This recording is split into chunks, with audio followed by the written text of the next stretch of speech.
바울이 회당에 들어가 석 달 동안 담대히 하나님 나라에 관하여 강론하며 권면하되 어떤 사람들은 마음이 굳어 순종하지 않고 무리 앞에서 이 도를 비방하거늘 바울이 그들을 떠나 제자들을 따로 세우고 두란노 서원에서 날마다 강론하니라. 2해 동안 이같이 하니 아시아에 사는 자는 유대인이나 헬라인이나 다 주의 말씀을 듣더라. 아멘. 자, 오늘은 담대함의 원천, 이런 제목으로 말씀을 함께 나누겠습니다. 자, 담대함이라고 하는 말의 뜻은 겁이 없고 용감하다, 그런 뜻이죠. 여러분 모두에게도 이런 캐릭터가 필요하지 않겠습니까? 우리 인생에 세상 살아가는 데 있어서 이 담대함이 없이 어떻게 살겠습니까? 도처에서 밀려오는, 사방팔방에서 밀려오는 여러 가지 공격들과 고난들이 거센데 우리가 정말 담대하지 못하면, 겁 많고 용감하지 못하면 하루도 몇 번 죽을 일만 많이 있을 텐데, 정말 이 담대함은 우리가 전쟁통에 있는 사회일 뿐만 아니라 요즘 같은 이렇게 평화로운 세상에도 반드시 필요한 캐릭터라고 생각하고, 특별히 예수 믿는 사람들에게는 더 필요한 캐릭터가 이 담대함이 아닌가 생각합니다. 왜냐하면 특별히 우리 예수 믿는 사람들은 세상 사람들이 이해할 수 없는 가치관과 월드뷰, 세계관을 갖고 있기 때문에 그렇습니다. 우리 예수 믿는 사람들은 사후 세계를 믿습니다. 그것뿐만 아니라 천국과 지옥이 있다는 사실도 우리는 믿습니다. 그런 이야기를 어디서 하면 우리는 다 아멘 하지만 여전히 무슨 그런 거짓말을 하냐, 그런 사람들이 훨씬 더 많습니다. 거기다가 보이지 않는 세계를 믿고 보이지 않는 하나님을 믿고 2000년 전 예루살렘 땅에 살았던, 이스라엘 땅에 살았던 한 청년, 33살에 십자가라는 흉측한 사형 도구에 십자가에서 피 흘려 죽은 그 예수를 우리는 우리의 구원자라고 믿는, 그리고 그 사람이 가르친 그 예수의 정신으로 살아가야 한다고 믿는, 그리고 늘 우리 안에는 성령님이 살아계시고 예수님이 다시 이 땅에 오실 거라고 믿는 그런 사람들이기 때문에 이것을 세상 사람들에게는 어떻게 이것이 들리겠습니까? 한마디로 정말 할 일 없는 사람들이고 미친 사람들이고, 그래서 옛날에는 서양 귀신이라고 그랬습니다. 서양 귀신. 서양 귀신 믿는다고 얼마나 박해를 많이 받았는지 모르고, 특별히 또 예수 믿는 사람들은 지금도 제사를 거부하기 때문에 늘 집안에서 이것 때문에 다툼이 있고, 그것 때문에 또 갈등이 있고, 그런 것들이 사실 우리들에게는 담대함을 잃어버리게 만드는 요소가 되기도 합니다. 얼마나 지금도 예수 믿는다고 하면 흉보고 깔보고 손가락질 하는지 모릅니다. 특별히 직장 생활에서 밥을 먹을 때도 마찬가지, 직원들과 함께 밥 먹는데 식사 기도라도 헐라치면 눈치 봐야 되고, 거기에도 담대함이 필요하고, 저녁에 회식 자리에서 술잔을 돌릴 때 나 술 안 마시겠다고 그 말 한마디 하는 것도 담대함이 필요하고, 주일날 사장님이 회장님이 불러서 골프 치러 가자고 할 때 저 교회 갑니다, 교회 가야 합니다라고 말할 때 그 담대함도 필요하고, 가뜩이나 우리가 300만 원, 400만 원, 500만 원 월급 받아가지고 정말로 그보다 훨씬 더 많은 지출이 필요함에도 불구하고 거기에서 10분의 1을 떼서 하나님 앞에 헌금 드리는 것도 담대함이 필요하고, 그 어떤 것에도 우리 예수 믿는 데 있어서 담대함이 필요치 않는 것은 한 군데도 없는 것 같습니다. 절대로 어느 누구도 우리가 예수 믿는다고 하면 오 그래 좋은 거 믿네 그렇게 말하지 않습니다. 역대 기독교 역사도 보면 박해가 없었던 시절은 거의 없었습니다. 여러분 잘 아시는 대로 AD 64년에 네로가 로마의 대화재가 일어났을 때 자기 네로가 마침 그때 휴가가 있었거든요. 그러니까 왕이 휴가가 있을 때 로마의 대화재가 났으니 민심이 흉흉할 것은 당연할 것 아닙니까? 그러니까 이 네로가 그것을 돌파할 곳을 찾기 위해서 그리스도인들에게 그것을 뒤집어 씌우고, 그리스도인들이 불을 저질렀다. 뭐든지 공공의 적을 만들어야 되니까. 그래서 그때부터 기독교인을 박해하기 시작해서 콘스탄틴에 의해서 기독교가 공인될 때까지 거의 250년 동안 로마의 뭐 트라이안 황제, 무슨 황제, 무슨 황제, 아우구스투스 황제까지 얼마나 많은 사람들이 박해하고 그래서 핍박했는지 모릅니다. 기독교 역사는 박해 역사입니다. 박해 역사. 그러니 보통 담대함 가지고는 절대로 우리가 신앙생활을 할 수 없고 예수를 믿기가 어렵습니다. 성경에 있는 스토리도 보면 박해가 없는 스토리는 없습니다. 예수님께서 짧은 공생애를 사시는 동안에도 얼마나 많은 박해가 있었는지 모릅니다. 그것도 모르는 사람이 아니라 성경을 꽤나 안다는 사람, 제사장들, 선지자들, 바리새인들, 사두개인들, 서기관들, 이런 사람들, 그런 사람들로부터 얼마나 많은 박해를 받았는지 모릅니다. 조롱을 받고 고통을 받고 멸시를 당하고 오해를 받고 비방을 당하고, 우리가 살펴보고 있는 바울의 전도도 마찬가지입니다.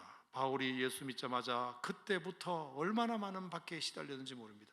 비방을 당하고 조롱을 당하고 멸시를 당하고 어디 잘 되나 보자 이렇게 생각하고. 그러니 여러분, 이런 기독교의 역사를 생각해 보면 오늘날도 얼마나 우리가 총칼 없는 전쟁터에서 살고 있지만 나름의 담대함이 진짜 필요합니다. 아멘입니까? 우리 예수 믿는 사람들에게는 정말로 담대함이 필요합니다. 담대함. 이 담대함이 예수 믿는 사람들의 캐릭터인데, 사실 이것이 저를부터 비롯해서 참 부족합니다. 쉽게 타협하고 쉽게 겁먹고 쉽게 드러날까 봐 두려워하고. 제가 설교 준비하다가 23년 전 일이 생각났습니다. 23년 전. 23년이면 2000년인데 제가 2000년 1월 1일에 어디 있었는 줄 아세요? 제가 2000년 1월 1일 날, 여러분들은 뭐 하셨나요? 새로운 밀레니엄이 시작된다 그래가지고 그때 사람들이 다 포항으로 가고 동해안 바다로 가고 태양을 일찍 보려고, 돈 있는 사람들은 울릉도까지 날아가고, 그래서 2000년 1월 1일에 태양을 가장 먼저 보겠다고 대한민국 사람들이 전부 다 동쪽으로 몰려갔던 그 2000년 1월 1일 아침에 저는 어디서 섰는지 한번 물어봐 주시겠어요?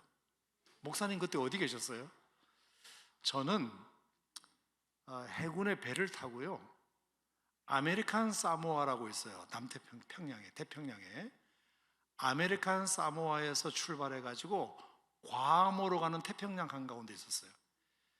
아메리칸 사모아를 싹 지나면 날짜 변경선이 나와요.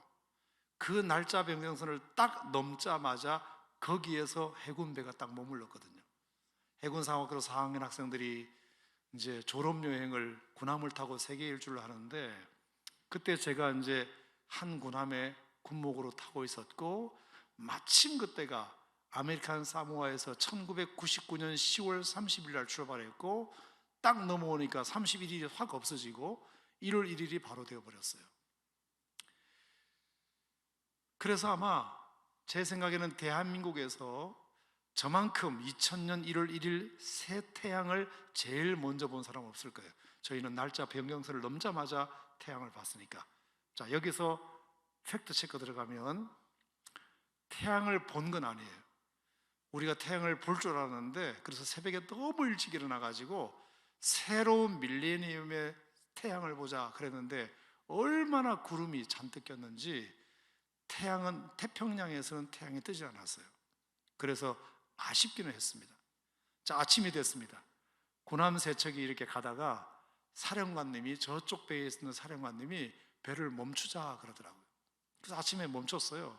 그래서 아침을 먹고 있는데 통지문이 오기를, 우리가 2000년 1월 1일 새로운 시대, 새로운 밀레니엄이 시작되었으니 우리 잠깐 모여서 파티라도 합시다.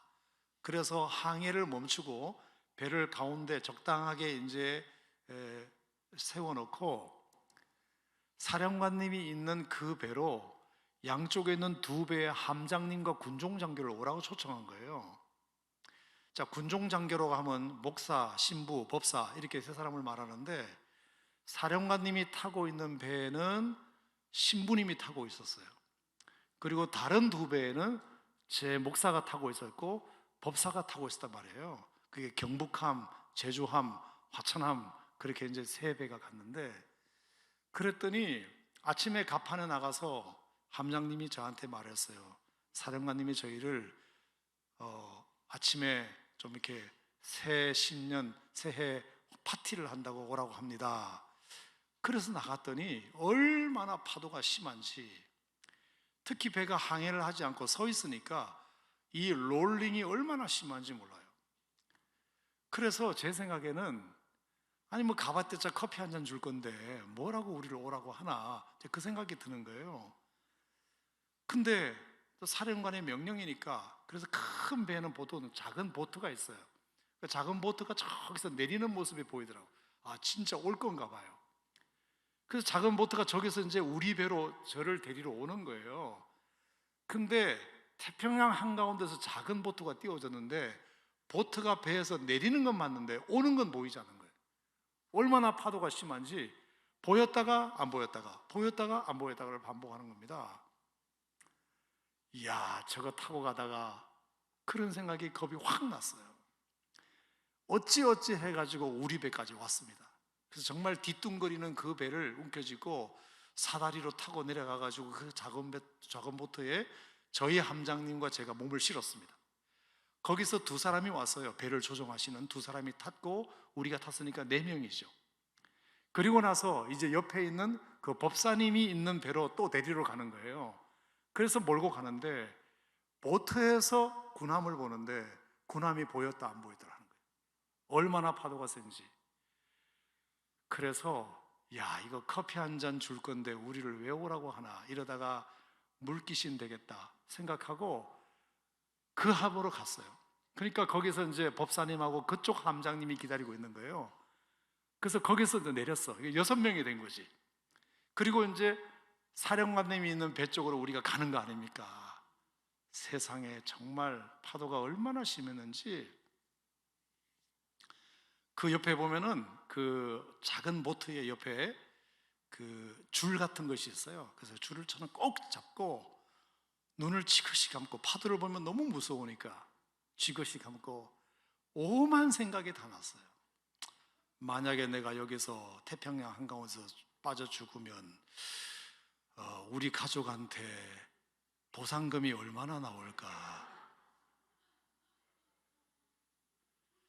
일단은 순직이니까 내 연금에다가 보상금에다가 뭐 이런 등등, 그러면 저희 집사람하고 성지성비는 잘 살 수 있겠지, 뭐 오만 생각을 다, 여러분도 한번 겪어보라니까.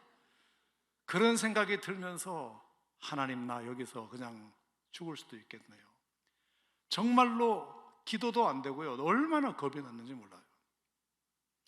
너무 저를 뭐라고 그러지 마세요. 여러분도 그렇게 하면 그럴 수 있어요. 자, 그 찰나에 이제 지금부터 본론인데, 앞에 타고 있는 법사가 갑자기 나를 부르는 거예요. 목사님 하고 부르는 거예요. 이름하여 최철복 법사고 법명이 이루 스님이에요. 합천 해인사에 근무하는데 자기가 해인사로 간다고 그랬는데 그 이유는 몰라요. 행적을 몰라요. 그 이루 스님이 최철복 군목 군승 법사가 목사님하고 나를 부르는 거예요. 눈을 감고 있는 나를. 그래서 눈을 떴지. 왜요? 그랬더니 목사님 새벽기도 하셨어요? 이렇게 묻는 거예요. 아니, 지가 왜 나한테 새벽기도 했느냐고 묻는지 모르겠어요. 그래서 예, 했지요. 그랬더니 그 법사가 하는 말이 너무 기가 막혀요. 그러면 됐습니다. 목사님이 새벽기도 하셨다는데 하나님이 우리를 지키셔서 무사히 잘 갔다가 잘 돌아가게 하실 줄로 믿습니다. 그랬더니 옆에 있는 두 함장이 아멘 그러는 거예요. 나는 쫄아가지고 지금 내가 죽으면 포상금이 얼마 나올까 이 걱정하고 있는데 법사가 나보고 새벽기도 했냐고 묻더니 했다고 하니까 신앙 고백을 하는 거예요. 거기서 주여, 맞아요, 주여 나야. 예. 얼마나 부끄럽고 얼마나 창피했는지 몰라요. 그 얘기를 누가 해야 되는데, 내가 해야 되는데. 그 법사 참 신앙 좋은 사람이에요. 예. 여러분, 예수 믿는 사람들에게 가장 부끄러운 순간은 언제냐 하면 담대함이 없을 때예요. 예수 믿는 사람으로서, 신앙인으로서 담대함이 없을 때, 우리는 하나님을 믿는 사람들인데 오히려 믿지 않은 사람들이 더 담대한 것 같을 때, 그 모습을 볼 때가 가장 부끄러운 순간이에요. 신앙인이 신앙인다울 때가 언제냐? 하나님을 믿는 믿음으로 내가 어떤 고난과 유혹과 환난과 고통 속에서도, 질병과 사고 가운데서도 우리가 담대함을 유지할 수 있을 때, 그때가 신앙인임을 증명하는 순간인 줄 믿습니다. 담대함. 얼마나 중요한지 몰라요. 자, 그렇다면 담대함은 어디서 나오는가? 자, 몇 가지 한번 살펴보겠습니다. 자, 첫 번째, 이사야 6장을 보겠습니다. 이사야 6장. 우리 신앙인들에게 담대함의 원천은 어디서 나오는가? 자, 이사야 6장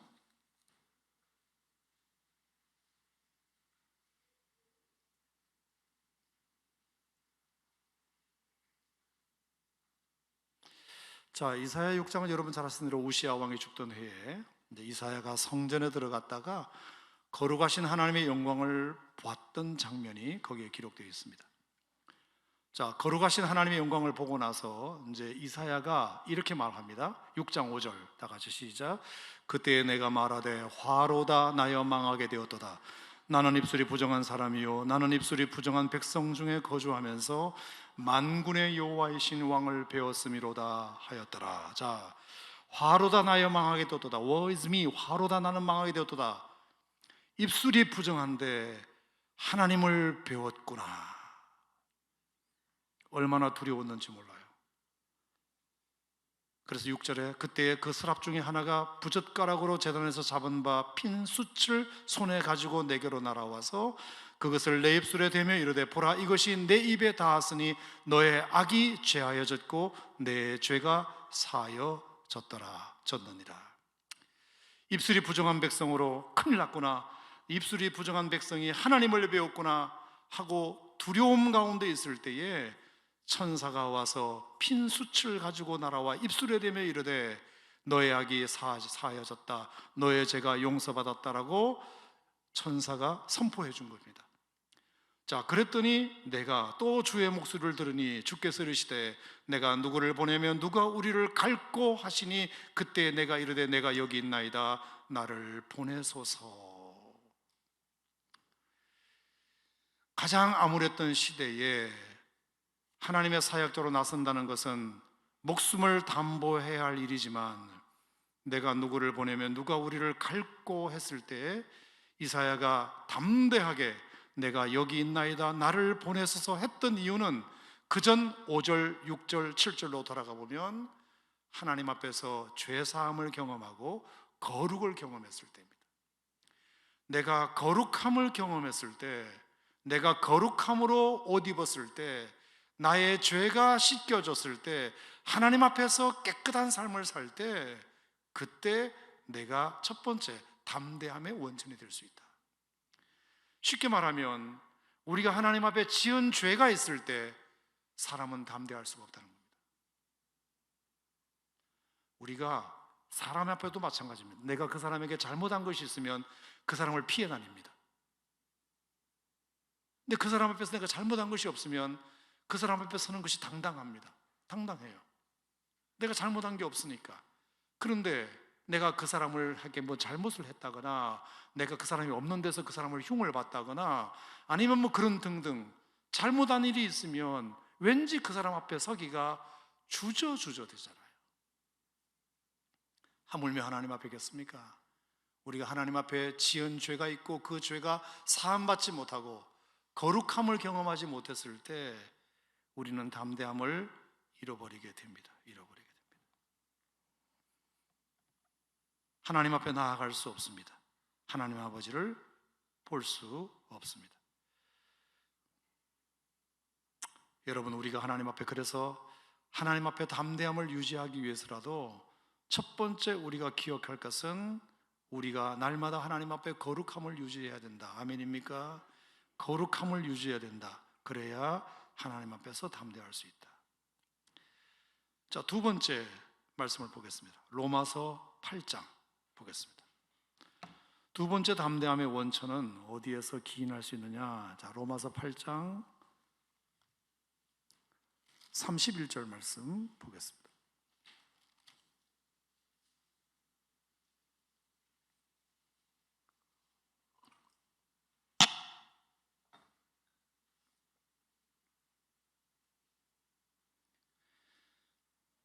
자, 로마서 8장 37절 말씀부터 먼저 보겠는데 다 같이 읽겠습니다. 그러나 이 모든 일에 우리를 사랑하시는 이로 말미암아 우리가 넉넉히 이기느니라. 아멘.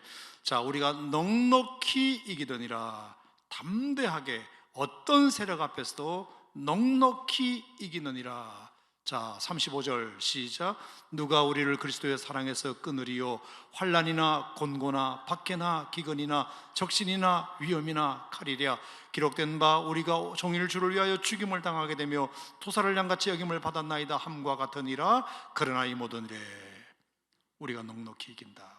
자, 조금 더 올라가 보면 31절입니다. 그런즉 이 일에 대하여 우리가 무슨 말하리요? 만일 하나님이 우리를 위하시면 누가 우리를 대적하리요? 자기 아들을 아끼지 아니하시고 우리 모든 사람들을 위하여 내주시니까 어찌 그 아들과 함께 모든 것을 우리에게 주시지 아니하겠느냐? 누가 능히 하나님의 택하신 자들을 고발하리요? 의롭다 하시는 하나님이시니 누가 정죄하리요? 죽으실 뿐 아니라 다시 살아나신 이는 그리스도 예수시니 그는 하나님 우편에 앉아 계신 자요 우리를 위하여 간구하시는 자신이라. 누가 우리를 그리스도의 사랑에서 끊으리요? 환난 공고 박해 기근 적신 위험 칼이랴. 이 모든 일에 우리를 사랑하시는 이로 말미암아 우리가 넉넉히 이기느니라. 두 번째 뭘까요? 담대함의 원천은 하나님의 사랑을 믿을 때입니다. 하나님의 우리를 향하시는 사랑을 믿을 때예요. 하나님이 우리를 얼마나 사랑하시는지를 확실하게 믿을 때 우리는 넉넉히 어떤 세력도 이길 수 있습니다. 여러분, 그 사랑은 어떤 사랑이죠? 38절부터 보면 사망이나 생명이나 천사들이나 권세자들이나 현질이나 장리나 능력이나 높음이나 기쁨이나 어떤 피조물이라도 우리를 우리 주 예수 그리스도 안에 있는 하나님의 사랑에서 끊을 수 없으리라. 나를 향하신 하나님의 사랑을 믿을 때 누구도 우리를 대적 못할 것이다. 누구도 우리를 정죄하지 못할 것이다. 누구도 우리를 고발하지 못할 것이다. 그 누구도 우리를 그리스도의 사랑에서 끊을 수 없을 것이다. 이 믿음이 우리를 담대하게 하는 것입니다. 어떤 경우에도 하나님은 여러분들을 사랑하신다는 사실을 그것만큼은 꼭 믿으시기를 주의 이름으로 축복합니다. 축복합니다. 세 번째 담대함의 원천은 기도에서 나옵니다. 자, 사도행전 4장으로 가겠습니다. 사도행전 4장. 자, 사도행전 4장에 보면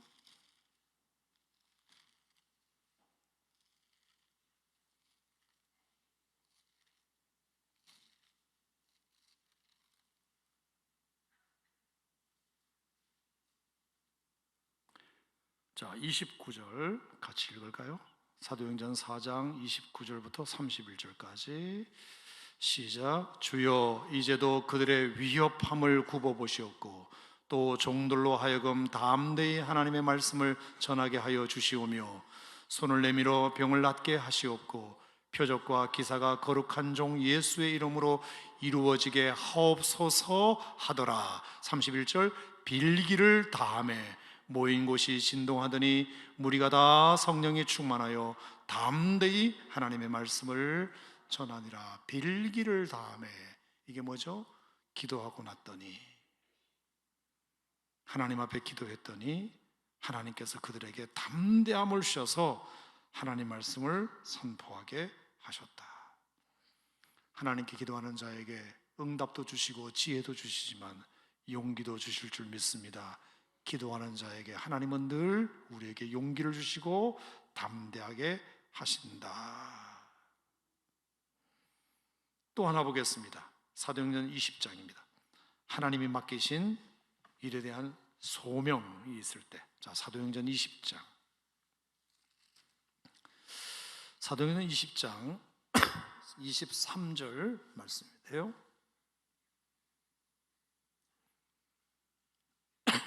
삼차 전도 여행이 끝나고 이제 예루살렘으로 돌아가려는 그 바울을 에베소의 장로들이 찾아와 바울을 말리는 장면 속에서 나온 말입니다. 자, 사도행전 20장 23절 같이 읽겠습니다. 오직 성령이 각 성에서 내게 증언하여 결박과 환난이 나를 기다린다 하시나 내가 달려갈 길과 주 예수께 받은 사명 곧 하나님의 은혜의 복음을 증언하는 일을 마치려 하면은 나의 생명조차 조금도 귀한 것으로 여기지 아니하노라. 아멘. 생명이 두 개 있는 것도 아닌데 하나밖에 없는 생명인데 조금도 귀한 것으로 여기지 않겠다고 담대하게 고백한 이유는 주 예수께 받은 사명이 있기 때문이다. 결박과 환난이 나를 기다린다 하지만 내가 달려갈 길이 아직도 남았고 주 예수께 받은 사명이 있고 그 사명을 내가 완수해야 되기 때문에 나는 가야 되겠다. 하나님이 맡기신 일에 대한 분명한 사명감이 있을 때 우리는 담대할 수 있습니다. 자, 정리해 보겠습니다.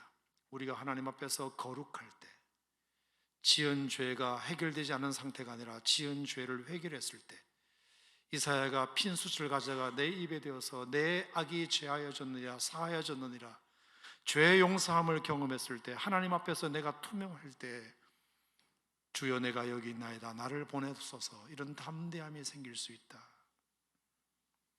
하나님의 사랑을 신뢰할 때 어떤 경우에도 어떤 세력도 나를 향하신 하나님의 사랑을 끊을 수 없다. 하나님의 사랑을 확신할 때. 세 번째, 우리가 하나님 앞에 간절히 기도할 때 하나님께서 우리에게 담대함을 주시고 내가 하고 있는 일이 하나님이 맡기신 일이라는 분명한 확신이 들 때 담대함이 생길 수 있고, 우리 예수 믿는 사람들에게, 저와 여러분들에게 이런 담대함이 있기를 정말 주님의 이름으로 축복합니다. 자, 그러면서 이제 오늘 하나만 더 소개하고 말씀을 마칠까 생각하는데요. 자, 사도행전 19장 원래 읽었던 본문으로 가보도록 하겠습니다. 자, 사도행전 19장 8절, 9절, 10절 오늘 말씀을 우리가 읽었는데, 바울이 회당에 들어가서 석 달 동안 담대히 하나님 나라에 관하여 강론하며 권면했다, 이렇게 되어 있습니다. 자, 바울이 3차 전도 여행 중에 있고요, 갈라디아와 부르기아를 거쳐서 이제 그토록 그리던 에베소에 도착합니다. 2차 전도 여행 때 가보려고 했지만 성령이 허락하지 않으셔서 에베소를 들어가지 못했습니다. 그리고 이제 마게도냐 지역을 한 바퀴 빙 돌아서 빌립보와 데살로니가와 베레아와 아테네와 고린도를 돌아서 이제 에베소에 잠깐 머물기는 했지만 하나님의 뜻이면 다시 오겠다고 여운을 남겼던 곳에 이제 다시 바울이 3차 전도행에 왔으니 얼마나 그 에베소가 감격스러웠겠습니까? 그 에베소라는 땅을 밟는 것이 얼마나 감격스러웠겠어요. 그래서 오자마자 오늘 본문에 보니까 석 달 동안 열심히 회당에서 복음을 전하게 됩니다. 자, 1차 전도여행 때나 2차 전도여행 때도 그랬던 것처럼 바울은 항상 큰 도시를 중심으로 그리고 유대인을 중심으로 장선 회당에서 그렇게 해서 많은 사람들을 대상으로 복음 전하는 것이 바울 선교의 특징이었습니다. 자, 그러자 분명히 예전처럼 많은 사람들이 아마 바울의 설교를 듣고 감동을 받고 회개하고 예수 믿겠다는 사람들도 생겼으리라고 생각합니다. 자, 그런데 오늘 본문 말씀해 보니까 그전에는 없던, 그전에는 있던 기록이 사라지고, 다시 말하면 어떤 사람들은 믿었다, 많은 귀부인들이 믿었다, 어떤 유대인들이 믿었다, 어떤 헬라인들이 믿었다, 이런 구절들이 보통 1차, 2차 전도 여행 때는 꼭 있었거든요. 근데 이번에는 석 달 동안 담대히 하나님 나라에 관하여 그토록 그리던 에베소에 가서 석 달 동안이나 집중적으로 복음을 전했음에도 불구하고 9절에 보니까 어떤 사람들은 마음이 굳어 순종하지 아니하고 무리 앞에서 이도를 비방했다는 기록을 거기다가 써놓고 있습니다. 여전히 복음을 듣지 아니하고 믿지 않고 순종하지 않고 오히려 비방하는 자들이 생겼다고 성경은 기록하고 있습니다. 바울이 아마 고민에 빠졌을 거라고 생각합니다. 내가 그토록 그리워하던 하나님의 뜻이면 내가 다시 오겠다고 약속하고 온 이 에베소에 내가 도착해서 내가 어떤 면에서는 사역이 봄부터 정말 소쩍새가 올 정도로 한 송이 국화꽃을 여기서 피우고 싶은데 이 에베소에 내가 올인하고 싶은 마음으로 왔는데, 그래서 석 달 동안 복음을 담대하게 선포했는데 이상하게 이번에는 사람들이 마음이 굳어 순종하지 않고 무리 앞에서 도를 비방하는 일이 벌어지게 됩니다. 왜 이럴까? 왜 이런 일이 내 전도에는 꼭 반복될까? 여러분 힘 빠지지 않겠습니까? 주눅 들지 않겠어요? 자, 이 상황 속에서 제가 성경을 통해서 발견한 것이 하나 있는데, 이건 제 나름으로 발견한 거예요. 자, 그런 가운데서도 분명히 바울은 어떤 것을 하느냐 하면은, 자, 이 도를 비방하거늘 바울이 그들을 떠나 제자들을 따로 세우고 두란노 서원에서 날마다 강론했는데 2해 동안 이같이 했다, 이렇게 기록되어 있습니다. 자, 어떤 성경 주석도 저처럼 이렇게 주석하는 경우는 제가 찾지를 못했습니다만, 그냥 오늘 본문 말씀을 읽는데 확 제 마음속에 뭔가 이렇게 탁 연결되는 지점이 있었습니다. 자, 그게 뭐냐면 7절 말씀에서 제가 시작했는데요. 자, 7절에서 모두 12사람쯤 되니라 라는 구절이 있잖아요. 그렇죠? 자, 바울이 성령에 대해서 소개하고 성령으로 예수님을 영접하게 했어요. 자, 그 전에 받았던 침례는 요한의 침례였습니다. 침례 요한의 침례였어요. 회개의 침례였어요. 근데 성령이 있음을 고백하고 나서, 가르치고 나서 바울이 그들에게 다시 침례를 줍니다. 그게 이제 5절에 나오는 침례예요. 그들이 듣고 주 예수의 이름으로 침례를 다시 받게 됩니다. 요한의 침례는 회개의 침례였지만 이제 받는 침례는 예수를 구원자와 주님으로 영접하고 새로운 주인으로 영접하는 새로운 침례를 받게 됩니다. 자, 그렇게 해서 방언도 하고 예언도 한 사람이 12명쯤 되었어요. 12명쯤. 자, 여러분 물어보겠습니다. 12명 하면 딱 떠오르는 게 뭐예요? 예수님의 12제자죠. 자, 예수님께서 사역을 시작하실 때도 어떻게 하셨느냐 하면은, 이미 예수님이 사역을 시작하시기 전에 요한이 먼저 사역을 시작했고 요한이 많은 사람들에게 침례를 베풀었어요. 예수님도 요한에게 침례를 받았습니다. 자, 그런데 예수님께서 자신이 침례를 베푸는 것은, 침례를 베푸는 것보다 앞으로 오실 분들은 성령으로 침례를 베푸실 거라고 요한이 예언을 해두었습니다.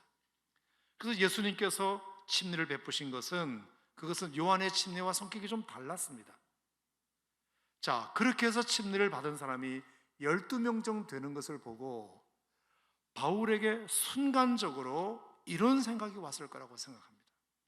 아하, 지금까지 내가 1차 전도여행을 하고 2차 전도여행을 하고 3차 전도여행을 하고 있는데, 지금까지는 거의 다 큰 도시를 중심으로 유대인들을 회당에 들어가서 대다수를 향하여, 다수를 향하여 내가 많은 사람들, 불특정 다수를 향하여 복음을 전했다면, 예수님께서도 6월절이 4번 지나가는 동안 세 번째 6월절, 즉 예수님께서 오병이어 기적을 베푼 그 시점 이후부터는 대중을 향한 전도보다 12제자 훈련으로 사역의 방향을 바꿨듯이 이제 나도 지금까지는 대중을 향하여 선포하는 설교를 했다면, 그렇게 해서 전도를 했다면, 이제 나도 예수님처럼 제자 훈련을 시켜야 되겠구나.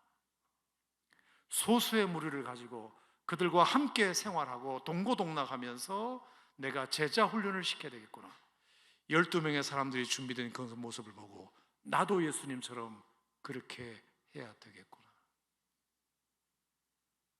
이 마음이 바울에게 확 들어갑니다. 자, 그래서 어떤 사람들이 마음이 굳어 순종하지 않고 무리 앞에서 이 돌을 비방하는 모습을 보고 바울이 그 비방하는 사람들에게 혈안되어 스트레스 받지 않고 어떻게 됐죠? 그들을 떠나 그리고 제자들을 따로 세우고, 9절에 제자들을 따로 세우고, 이 사람들이 몇 명? 12명. 그 12명 제자들을 따로 세우고, 그 다음에 어디에서? 두란노 서원에서, 회당이 아니라 두란노 서원에서, 그리고 날마다. 여러분, 두란노 서원에서 날마다 강론하려면 출퇴근해서 될 일이 아닙니다. 이것은 그들과 함께 합숙했다는 뜻입니다. 합숙하여 예수님께서 12제자들을 키우셨던 것처럼 나도 이제 이 12명의 제자들, 수많은 무리들을 향하여 대중연설을 하는 것을 지향하고, 이제 성령받아 나로부터 침례받은, 방언받고 예언받은 그 12사람을 데려다가 날마다 두란노 서원에서 말씀을 강론하고 훈련시켜야 되겠구나. 바울의 사역의 방향이 바뀌게 되었다. 자, 그게 10절에 보니까 2해 동안, 만 2년, 2해 동안. 실제로 예수님의 사역이 만 3년이라고 우리가 알고 있는데요, 실제로 예수님께서 12제자를 완전히 완성하신 때가 1년이 지났을 때거든요. 그전에는 예수님의 제자가 5명밖에 없었어요. 침례 요한의 제자가 예수님의 제자로 이적하는 5명밖에 없었는데 1년 정도 지났을 때에 예수님의 12제자가 완성됩니다. 그래서 실제로 예수님께서 12제자와 함께 생활했던 기간은 약 2년이에요. 그러니까 바울이 지금 12명의 성령 받아서 다시 침례받은 사람을 데리고 이제 대중을 떠나 두란노 서원이라는 곳에 와서 날마다 그들과 함께 밥 먹고 같이 잠을 자면서 2년 동안 그들을 가르치게 됩니다. 예수님의 사역과 정확히 맞아떨어집니다. 정확히 맞아떨어져요. 나는 이제 그렇게 12제자 훈련에 집중해야 되겠다. 그랬더니 놀랍게도 그 결과 어떻게 됐느냐, 아시아에 사는 자는 유대인이나 헬라인이나 다 주의 말씀을 듣더라. 할렐루야. 자, 옛날처럼 수천 명을 모아놓고 많은 사람들에게 한 번에 예수를 소개하지 않고 12제자를 따로 데려다가 날마다 그들을 향하여 집중적으로 말씀을 가르쳤을 뿐인데, 놀랍게도 그 결과는 12제자에 집중했을 뿐인데 듣는 것은 더 많이 듣게 됩니다. 유대인과 헬라인들이 다 와서 예수를 믿더라. 주의 말씀을 듣더라.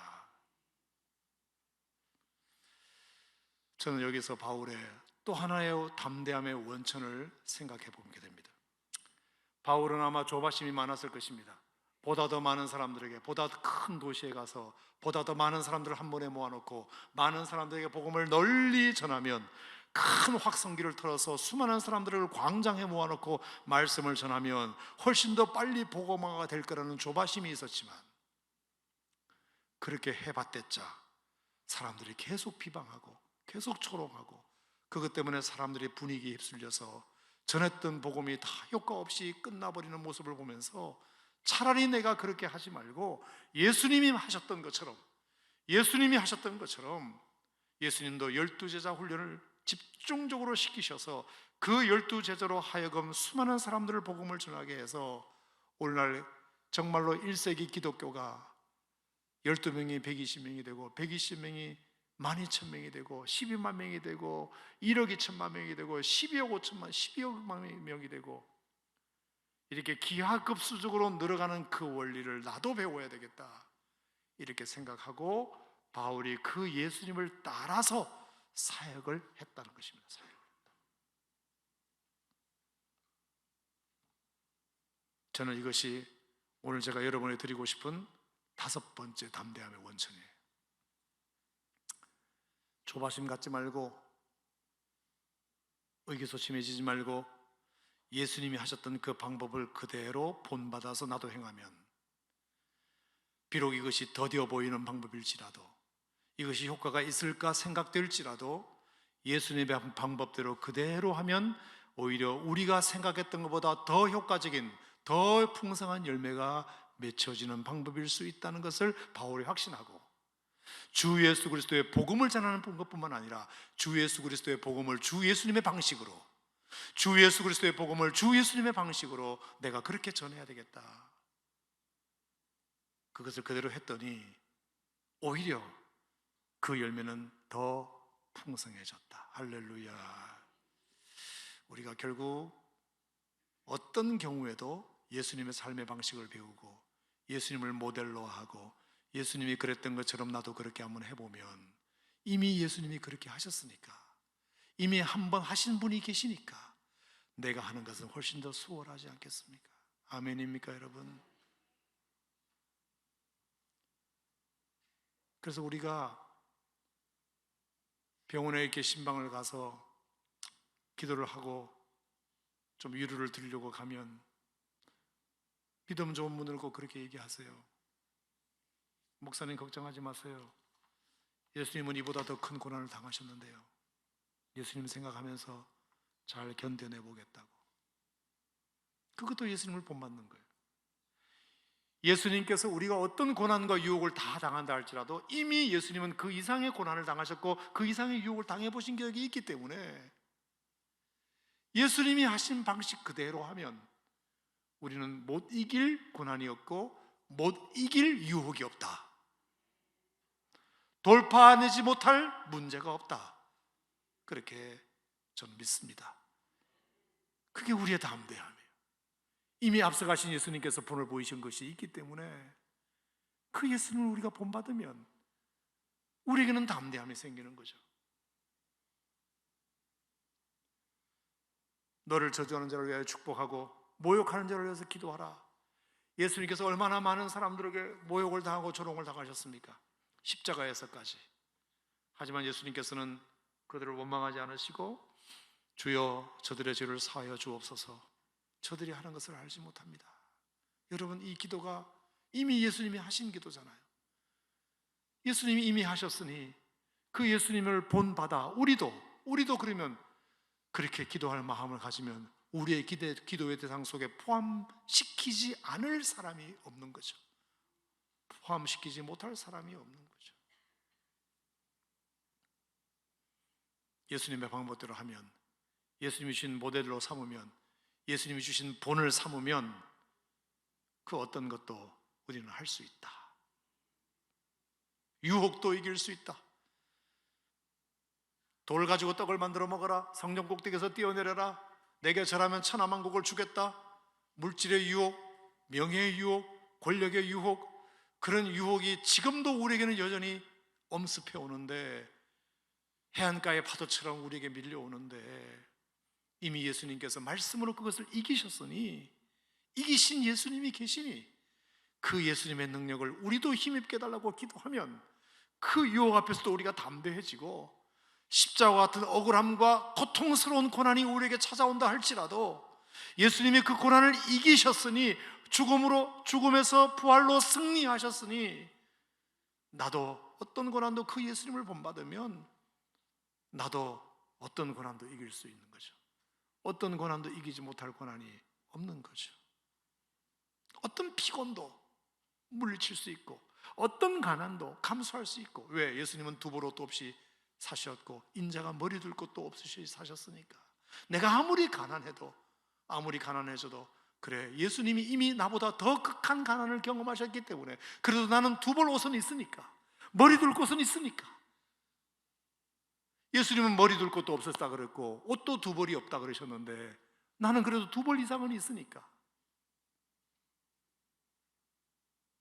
그러면 어떤 가난도 이길 수 있는 것이고, 어떤 모함도, 어떤 억울함도 이길 수 있는 것이고, 어떤 고난도 이길 수 있는 것이고, 어떤 유혹도 이길 수 있는 것이고, 어떤 원수도 용서할 수 있는 것이고. 아멘입니까 여러분? 어떤 아버지 하나님 말씀에도 순종할 수 있는 것이고. 왜? 하나님 아버지의 말씀에 100% 이상 순종하신 예수님이 이미 그렇게 순종을 하셨으니까 그 예수님을 우리가 잘 묵상하고 본받으면 내가 순종하지 못할 말씀이 어디 있겠어요? 결국은 그리스도를 본받는 것이 우리의 마지막 담대함의 원천이다. 저는 그렇게 생각합니다. 마지막 우리가 십자가를 질 일은 여러분과 저에게는 절대로 있지는 않겠지만 예수님이 십자가까지 지시면서 자신의 죄 때문이 아니라 순전히 다른 사람의 죄 때문에, 예수님은 무죄무험하심에도 불구하고 다른 사람의 죄 때문에 자기 죄로 뒤집어쓰고 십자가에 죽는 그 억울함의 고통까지라도 우리가 본받을 수 있다면, 우리가 너무 억울할 때도 많고 이건 내 문제가 아닌데 왜 이거 내가 뒤집어 써야 되지? 이런 억울함이 우리에게 있을 때에도 우리가 그때도 담대할 수 있는 이유는 이미 그것은 내가 하는 것이 아니라 예수님이 이미 그 일을 당해 보셨기 때문에 그 당하신 그 예수님의 억울함을 나도 본받아 나도 그렇게 해달라고 하나님 앞에 기도하면 어떤 억울함도 견딜 수 있고, 어떤 가난도 이길 수 있고, 어떤 유혹도 물리칠 수 있고, 어떤 고난도 참을 수 있고, 어떤 원수도 용서할 수 있고, 어떤 사람도 사랑할 수 있고, 어떤 사람도 품을 수 있고, 어떤 말씀에도 순종할 수 있고. 여러분, 우리는 스승 되신 예수님을 따르는 작은 제자 예수 아니겠습니까? 작은 예수 아니겠습니까? 아멘입니까? 우리가 그렇게 살아가면 그것이 곧 우리에게 담대함이 될 수 있다. 보라, 이것을 너에게 이름은 너희로 내 안에서 평안을 누리게 하려 함이라. 세상에서 너희가 환난을 당하나 담대하라. 내가 세상을 이기었노라. 예수님이 이기셨으니 우리도 이길 수 있는 것이에요. 담대함의 원천은 결국 예수님을 본받는 데 있다. 거룩해지는 데 있다. 하나님의 사랑을 신뢰하는 데 있다. 우리가 하나님 앞에 간절히 기도하는 데 있다. 하나님이 맡기신 일에 대한 사명감에 있다. 그리고 예수님을 본받는 데 있다. 여러분이 5가지 묵상을 오늘 마음에 새기시고 여러분에게 정말 그 누구에게보다 우리 예수 믿는 사람들에게 필요한 캐릭터, 담대함이 여러분 지속 가능한 믿음이 되시기를 주의 이름으로 축복합니다. 하나님 나라 갈 때까지 절대로 두려워하지 말고 놀라지 말고 하나님 여러분이 함께 계시니, 하나님 여러분에게 힘되어 주시니, 오른손으로 여러분을 붙잡아 주실 것이니 담대하게 따라합시다. 담대하게 신앙생활 잘하시기를 주의 이름으로 축복합니다. 고마우신 하나님 아버지 감사드립니다. 담대함, 겁이 없고 용감함, 이것은 총칼을 든 군인에게만 필요한 캐릭터가 아니라 스포츠 선수들에게만 필요한 것이 아니라 우리 예수 믿는 사람들에게 다 필요한 줄 믿습니다. 하나님, 우리가 담대한 그리스도인이 되기를 원합니다.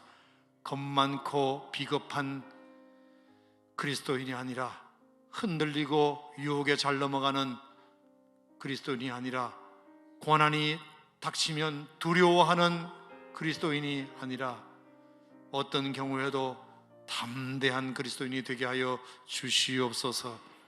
우리가 하나님 앞에서 거룩할 때, 하나님의 사랑을 신뢰할 때, 우리가 간절히 기도할 때, 하나님 맡기신 일에 대한 분명한 소명감이 있을 때, 그리고 예수님을 본받을 때 우리에게 담대함이 우리의 것이 될 줄 믿습니다. 우리 예수 믿는 사람들 제발 담대하게 하여 주시고 부끄러워 창피당할 일 없도록 도와주옵시고 담대함으로 세상을 이기는 하나님의 백성들이 되게 하여 주시옵소서. 예수님 이름으로 기도합니다.